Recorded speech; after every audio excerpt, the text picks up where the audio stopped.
'Tis the season of holiday parties and gatherings with family and friends, and what better way to celebrate the holidays with some treats and eats. So here we have Sunam today with us from Grazing Daisy. Sunam, you are the expert when it comes to charcuterie boards, grazing tables. Walk me through what we're going to be putting together here today. Yes, I'm so excited. Today we're going to be building a really simple yet beautiful and elevated charcuterie wreath. It's perfect for busy holiday time hosting because you can prep it in advance and then you can put it out 10 minutes before your guests arrive and people are going to love it. That's awesome. And I know especially during this time of year, that crunch time is so important. So let's get started here. I know we're going to be making a wreath. What are we using to build this wreath today? Absolutely. So we have some beautiful fresh product here. I shopped at the local farm boy in Cambridge. So what we're going to be doing is we're going to be building our base with some fresh herbs before we get into the fun part of making the skewers. So we have some fresh rosemary here as well as thyme, and we're just going to take this on a circle platter and we're going to put some kind of bowl or ramekin in the middle because we're going to create kind of that effect with the hollow center. So if you continue just building all around, you can already see that the color is starting to pop. Definitely, and it smells so good. I wish that you guys could smell this. It's great. It really does. So as we're just building that, you can see we'll pop this off and you can kind of see that base that has formed, and then we can keep filling it in as we add our skewers as well. Perfect. Okay, so moving on to the skewers now, we have a whole array of different bites, some salami, some olives.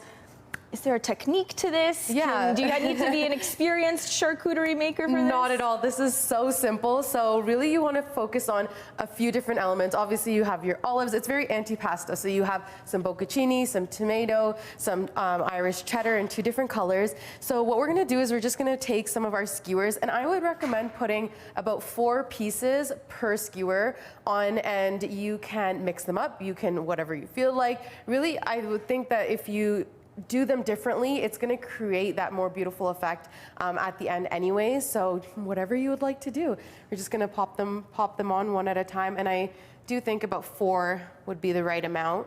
Awesome. And you can make each and every one look a little different.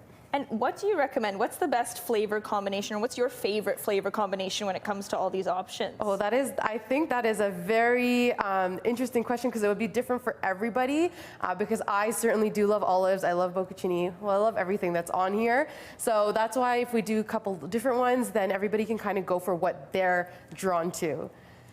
Awesome. Well, it's a good thing that we have options for everyone, what everyone likes, and everyone can mix and match as well. This is great. And you really don't need too much. 1 jar of each item is going to take you a long way. So you can really kind of bulk up the spread by having a lot of variety as well. Perfect. And are there any color schemes that you're going for here? I know it's the holidays. I know we often see a lot of red and green and white here, which I am seeing. So. Yeah.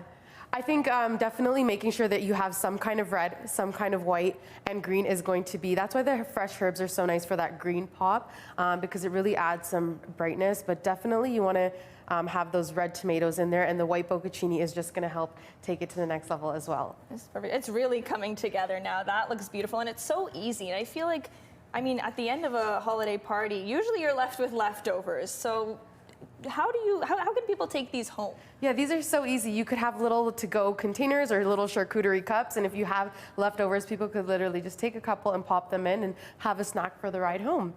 That's awesome. Okay, so our wreath is coming together here. It's taking shape. What do we do next? So if you wanted to garnish it, obviously you could fill it up as much as you wanted, but I would recommend garnishing it with some balsamic glaze, some pomegranate seeds. So I'm going to let you go ahead and do that. Perfect. Just glaze around. Try to avoid the middle so you can kind of keep that area nice and full looking. For sure. You know, I love a good balsamic glaze, and these are all the perfect flavors to go along with this.